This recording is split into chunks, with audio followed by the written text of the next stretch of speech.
साथियों नमस्कार। आज से हम सीजी टेट की प्रैक्टिस करने जा रहे हैं और ये आज का वीडियो सीजी टेट और शिक्षक भर्ती दोनों के लिए इम्पोर्टेंस हैं। तो चलिए शुरू करते हैं भाई, ज़्यादा लेट नहीं करेंगे। क्वेश्चन नंबर फर्स्ट है, दक्षिण भारत कुल्हाड़ी संस्कृति सबसे पहले किस स्थान पर प्राप्त हुआ था?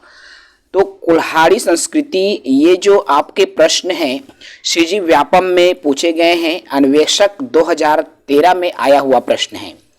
इसका सटीक उत्तर हो जाएगा डी, जो कि इनमें से कोई नहीं। क्यों?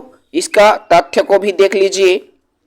तमिलनाडु के पल्लवरम से ये कुल्हाड़ी प्राप्त हुई है साथियों, और ये पल्लवरम किसी भी ऑप्शन में आपको देखने को नहीं मिलेगा, इसलिए इसका सही उत्तर हो जाएगा इनमें से कोई नहीं। क्लियर है? चलिए क्वेश्चन नंबर दूसरा है हमारा। क्वेश्चन नंबर 2, निम्न में से किस युग में सिंधु घाटी सभ्यता का विकास हुआ था? सिंधु घाटी सभ्यता आप सभी जान रहे हैं, जिसको ताम्रयुगीन सभ्यता के नाम से भी जाना जाता है। तो सिंधु घाटी सभ्यता में इसका विकास कब हुआ था? तो पूर्व पाषाण काल, मध्य पाषाण काल, नवपाषाण काल या ताम्रयुग? ऑप्शन है, जल्दी से आंसर दीजिए। ये जो प्रश्न है आपके CG Vyapam high court assistant grade में पूछा गया प्रश्न है 2018 में। तो इसका सटीक उत्तर हो जाएगा डी, ताम्रयुग। अर्थात सिंधु घाटी सभ्यता ताम्रयुग के नाम से भी जाना जाता है। इसके भी तथ्य को हम जाने तो तांबे की जो खोज है 5000 ईसा पूर्व में हुई थी, अर्थात 3500 से 1000 ईसा पूर्व तक का जो काल है ताम्र काल या ताम्र पाषाण काल के नाम से जाना जाता है। सिंधु घाटी सभ्यता का जो काल है एनसीईआरटी के अनुसार 2500 से 1000 ईसा पूर्व तक है। देखिए ये जो कालखंड है, कालक्रम है, कार्बन 14 के आधार पर अलग है, एनसीईआरटी के आधार पर अलग है, और जॉन मार्शल ने अपने तरीके से फिर अलग इसके जो तय सीमा को बताया हुआ है। ठीक है, लेकिन ज़्यादातर हम एनसीईआरटी को लेते हैं क्योंकि हमारे व्यापम इसी को ही मान्य करता है। तो 2500 से 1000 ईसा पूर्व तक। तो यहाँ तक समझ में आया, अर्थात इस प्रश्न का उत्तर हो जाएगा डी, ताम्रयुग। सिंधु घाटी सभ्यता का विकास हुआ था। ठीक, चलिए प्रश्न क्रमांक तीसरा आता है हमारा। देखो भाई, प्राचीन काल में प्रमुख पत्थर और ताम्र के उपयोग पर आधारित एक संस्कृति को जिस रूप में जाना जाता है, अर्थात पत्थर और तांबा का उपयोग हुआ था, तो कौन से समय में उपयोग हुआ था? पहला ऑप्शन है ट्रायोलिथिक, सेकंड ऑप्शन है ताम्रपाषाण युग, थर्ड ऑप्शन है नवपाषाण युग, और फोर्थ है मध्य पाषाण, और फिफ्थ है इसमें पूर्व पाषाण युग। और ये जो आपके प्रश्न है सीजीपीएससी आरडीए 2014 में पूछा गया प्रश्न है, तो इसका सही उत्तर हो जाएगा बी, ये ताम्र पाषाण युग। ठीक है, अर्थात नाम से स्पष्ट है भाई। देखो पत्थर और तांबे का उपयोग कहाँ होगा? तो ताम्र पाषाण युग में ही होगा, है ना। तो यहां से आप कनेक्ट करके विकल्प को लेकर आप आंसर दे सकते हो। अगले सवाल है, सवाल नंबर हमारा चौथा। देखो, हड़प्पा संस्कृति संबंधित है, तो हड़प्पा संस्कृति किससे संबंधित है?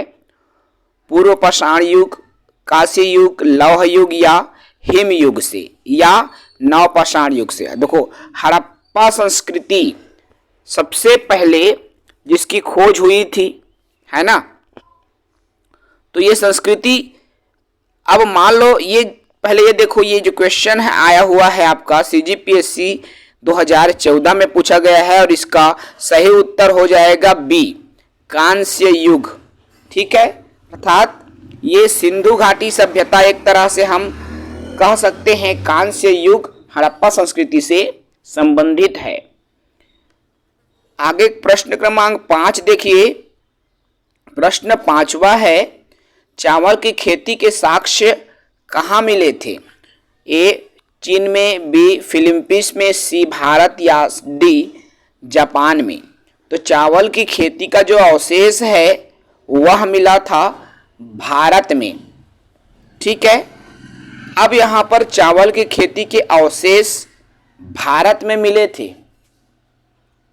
तो इसको याद रखना है भाई। प्रश्न इस तरह से पूछे जाते हैं और ये कोल्डी हवा से मिले थे, याद रखना। यहाँ पर देखिए तथ्य को, विश्व में चावल की खेती के जो सर्वप्रथम साक्ष्य प्रयागराज में मिले थे, जो कि कोल्डी हवा नामक स्थान पर है, यूपी।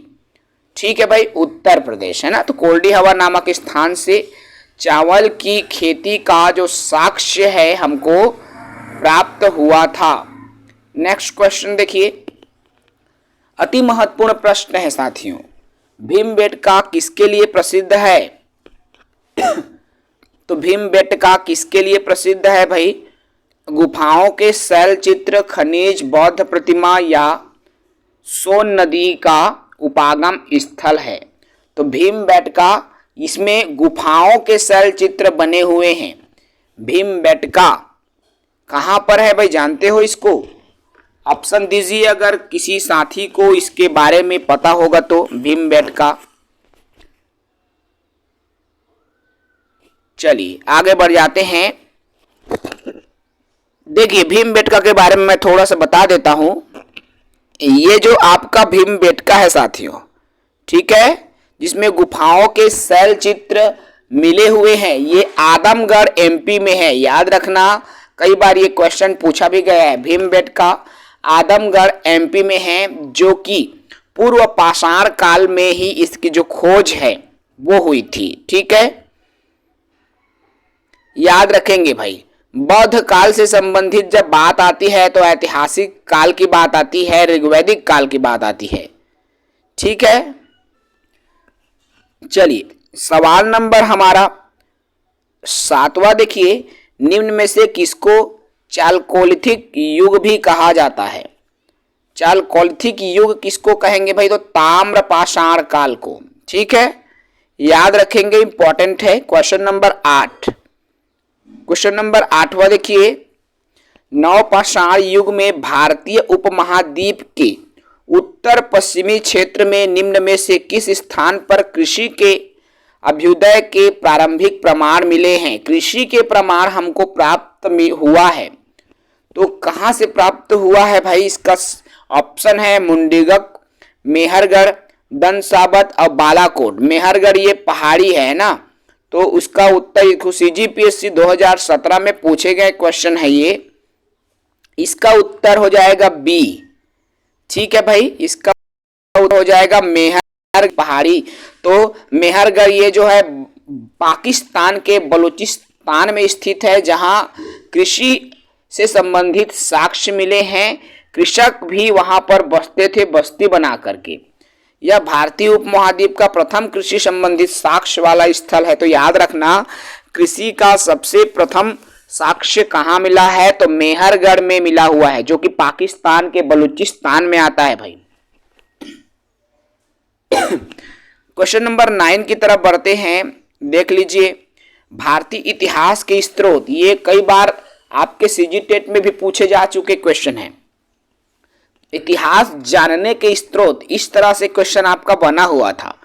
तो कैसे आप हम इतिहास को जान सकते हैं? पूरा तात्विक से, साहित्य से, लोक संस्कृति से, या ये सभी से? तो साथियों, इतिहास को हम इन तमाम बिंदुओं के आधार पर जान सकते हैं। ठीक है, अर्थात इतिहास जानने के स्रोत में ये सभी आएंगे। सीजी व्यापम में आए हुए हैं, आंसर डी है भाई। सीजी व्यापम 2018 में पूछे गए प्रश्न हैं। बात करूं मैं यहाँ इतिहास जानने के स्रोत, तो 2 स्रोत हैं। एक तो है पुरातात्विक और दूसरा है साहित्यिक स्रोत। ठीक है, पुरातात्विक स्रोत में आ जाता है वास्तुकला, अभिलेख, चित्रकला, सिक्का, कौन से राजा ने कौन से सिक्के चलाए भाई, प्राचीन सिक्कों की हम पहचान कर सकते हैं। अर्थात वास्तुकला से, अभिलेख, चित्रकला से, पुरातात्विक स्रोत में आते हैं ये, सिक्का से। ठीक है, वैसे ही साहित्यिक स्रोत में वैदिक साहित्य, वेदों के माध्यम से हम जान सकते हैं, जैन साहित्य के माध्यम से जान सकते हैं, बौद्ध साहित्य के माध्यम से भी जान सकते हैं। तो ये सभी क्या है भाई? स्रोत है। पुरातात्विक स्रोत में वास्तुकला, अभिलेख, चित्रकला, सिक्के, साहित्यिक स्रोत, इन तमाम बिंदुओं से हम भारतीय इतिहास को जान सकते हैं।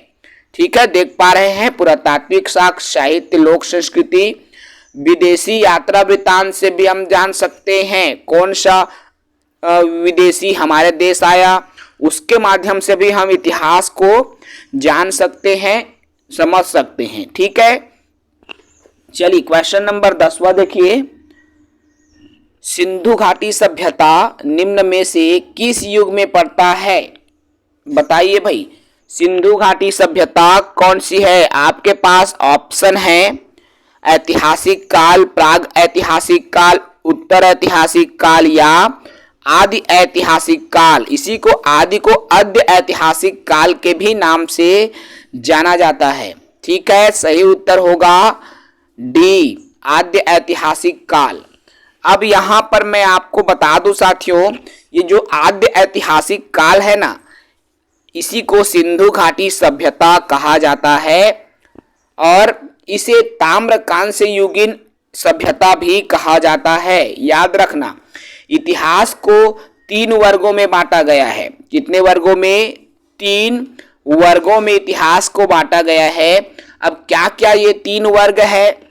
सबसे पहले आता है प्राग ऐतिहासिक काल, जिसको पाषाण काल के भी नाम से हम जान सकते हैं। दूसरा आता है आद्य ऐतिहासिक काल, इसका अन्य नाम है सिंधु घाटी सभ्यता भी कहा जाता है, ताम्रयुगीन सभ्यता भी कहा जाता है। ठीक है, याद रखते चलेंगे। और तीसरा है ऐतिहासिक काल। तो इतिहास को 3 वर्गों में बांटा गया है। क्या क्या? प्राग ऐतिहासिक काल, आद्य ऐतिहासिक काल और ऐतिहासिक काल।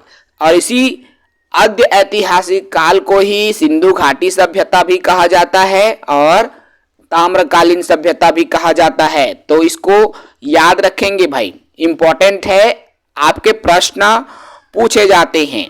तो यहाँ पर आपको दिख रहा होगा, आप देख पा रहे होंगे, इसको देख सकते हैं। इतिहास को 3 भागों में बांटा गया है, प्राग ऐतिहासिक काल, आद्य ऐतिहासिक काल और ऐतिहासिक काल। हमने जो चीजें बात की वही चीजें इसमें हैं। ठीक है भाई, चलिए अगला सवाल हम ले रहे हैं। ताम्रपाषाण काल में महाराष्ट्र के लोग मृतकों को घर के फर्श के नीचे किस तरह रखकर दफनाते थे? देखो, ताम्र काल में जो लाश होते थे शव, तो उसको कैसे दफनाया जाता था? भाई समय के साथ दफनाने में भी परिवर्तन हुआ है, याद रखना। तो कैसे उसको दफनाया जाता था ताम्रकाल में? महाराष्ट्र के लोगों की बात हो रही है, तो ऑप्शन ए है उत्तर से दक्षिण की ओर, ऑप्शन बी पूर्व से पश्चिम, ऑप्शन सी दक्षिण से उत्तर, ऑप्शन डी पश्चिम से पूर्व की ओर। इसका सही उत्तर होगा भाई ए, उत्तर से दक्षिण की ओर ताम्रपाषाण काल में दफनाया जाता था। ठीक है, अगले सवाल की तरफ बढ़िए। निम्न में से कौन सा भारतीय इतिहास के स्रोत नहीं है? अभी और ये प्रश्न आया है, तो कौन सा स्रोत है करके पूछा गया था। यहाँ क्वेश्चन निगेटिव में है, मतलब नहीं पूछा गया है, तो ऑप्शन भी आपको निगेटिव में ही देना है, विशेष ध्यान रखेंगे भाई। तो निम्न में से कौन सा भारतीय इतिहास का स्रोत नहीं है? हमने कहा था पुरातात्विक स्थल ये है, इमारतें भी है, लोक साहित्य ये भी। तो कौन सा नहीं है भाई, बता दीजिए। इसमें लोक साहित्य नहीं आता, साहित्य नहीं आता, तो फिर क्या आया था आप जान रहे होंगे। देखिए, साहित्यिक स्रोत में वैदिक साहित्य, लोक साहित्य नहीं आता। यहाँ पर जो शब्द आया है ना लोक साहित्य नहीं, साहित्यिक स्रोत रहता तो ये भी ऑप्शन सही हो जाता, लेकिन यहाँ पर लोक साहित्य कहा गया है, इसलिए ये ऑप्शन नहीं आएगा। बाकी इमारतें, साहित्य, पुरातात्विक स्थल, तमाम बिंदु इसमें आएंगी। और ये जो क्वेश्चन है मित्रों सीजी टेट में 2021 में आ चुका है, सीजी व्यापम में। क्लियर है, चलिए सवाल अगला है। अगला सवाल ये कूट संकेतन से जुड़ा हुआ सवाल है। आहड़ सभ्यता के बारे में निम्न कथनों पर विचार कीजिए। तो आहड़वासी तांबा गलाना जानते थे, ये लोग चावल से परिचित नहीं थे, इतने इंपॉर्टेंट नहीं है ये क्वेश्चन। ठीक है भाई, इस पर बात नहीं करेंगे क्योंकि सीजी में ये क्वेश्चंस ऐसे पूछे नहीं गए हैं। ठीक है, चलिए आगे बढ़ के देखिए कुछ फैक्ट हैं जो कि दिया गया है। चलिए इसी पर मैं थोड़ा सा बात कर लूंगा। इंपॉर्टेंट फैक्ट्स हैं, खैर ये जरूरी नहीं है भाई, इतना ही है आपके वीडियो में। आज की सेशन में हम ये इतना ही रखेंगे, 15 प्रश्न लगभग मान के चलिए। आगे प्रश्नों की संख्या बढ़ाया जाएगा। मॉर्निंग में मैं वीडियो अपलोड कर रहा हूं साथियों, मेरे को स्कूल भी जाना है भाई, तो कम वीडियो के साथ हम आज की इस क्लास को समाप्त करेंगे और रेगुलर आपको यही क्लासेस मिलेंगी। प्रतिदिन आपको कोशिश करेंगे कि अधिक से अधिक एमसीक्यू सीरीज ला सकें और आपकी प्रैक्टिस भी हो सके हमारे साथ। देखिए इतनी बड़ी बुक्स आप खरीद नहीं सकते। कई सारे साथियों के कमेंट आएंगे कि सर कौन सी पब्लिकेशन की बुक है, क्या है, कैसा है। तो सभी चीज़ें हम नहीं खरीद सकते, है ना। थ्योरी की अलग बुक खरीदोगे आप, एमसीक्यू की अलग बुक खरीदोगे, इससे अच्छा वही चीज़ें आप पढ़िए जो आपके सिलेबस में हैं। और सीजी जॉब एजुकेशन हमेशा वही चीज़ें पढ़ाता है जो आपके सिलेबस में है। तो हमारे साथ पढ़ते रहें। नए साथी चैनल को सब्सक्राइब करें। जय हिंद।